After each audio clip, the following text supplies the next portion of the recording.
They say a dog's bark can't lie. That day, it didn't.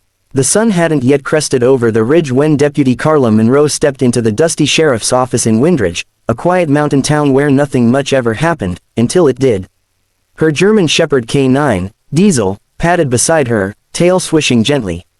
Diesel was calm, focused, and only barked when it truly mattered.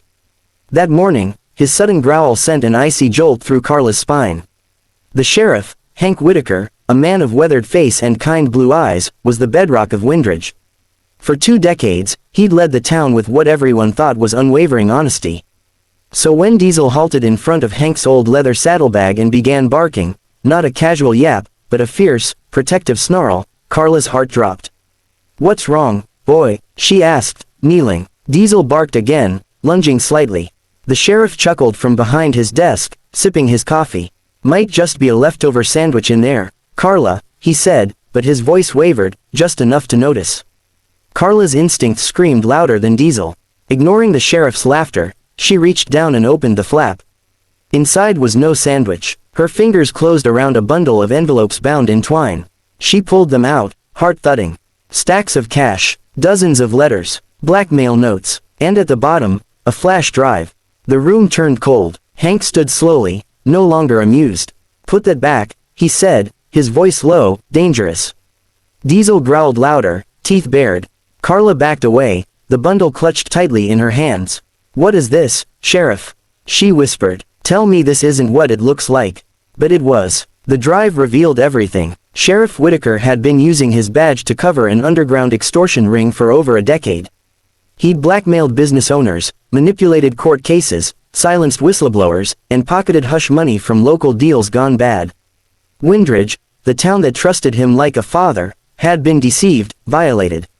As Carla sat alone that night, listening to Diesel's soft breathing, she remembered her own father, a logger who went bankrupt after mysterious regulations shut him down. He'd always said the town felt rigged. Carla never believed him, until now. The days that followed felt like a funeral.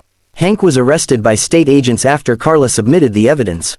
The townsfolk reacted with disbelief, then anger, then a deep sorrow that hung over Windridge like smoke after a fire. Carla became acting sheriff, not out of ambition but necessity.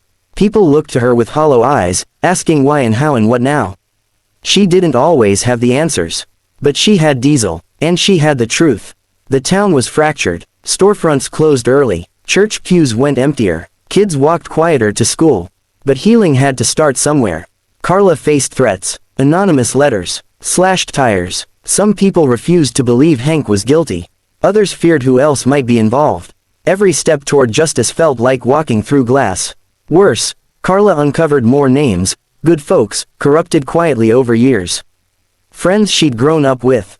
Mentors, even a judge. Cleaning up Windridge meant tearing apart everything she thought she knew. She cried in silence some nights. Wondered if she'd made things worse.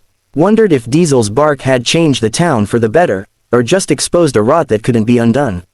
But then, small things began to shift. Mrs. Evelyn, the widow who ran the bakery, left a note and 2 loaves of bread on Carla's porch. "Thank you for having the courage we didn't." The high school kids started an anti-corruption club. They invited Carla to speak. And most importantly, people started talking. Again, not whispering, really talking. About accountability, about justice, about making Windridge honest again, from the roots up. One Sunday morning, the whole town gathered for a memorial. Not for Hank, but for the truth they'd buried for too long. Carla stood at the podium, Diesel at her side. "We believed in someone who betrayed us," she said. "But belief in one man isn't what makes a town strong. It's belief in each other. In standing up, even when it's hard. Especially when it's hard." The crowd, quiet at first, slowly rose in applause. Not the thunderous kind, the heartfelt, aching kind. Diesel barked again that day, just once, as if sensing the town's spirit lifting. Windridge didn't go back to being the same. It became better, honest, wounded, but healing. Carla stayed on as sheriff. Not because she wanted power, but because she wanted to protect that fragile, precious trust, the kind that takes a lifetime to earn and a second to lose. The lesson was clear. Truth isn't always easy. But it's always worth fighting for. Especially when the ones we trust the most turn out to be hiding the darkest secrets.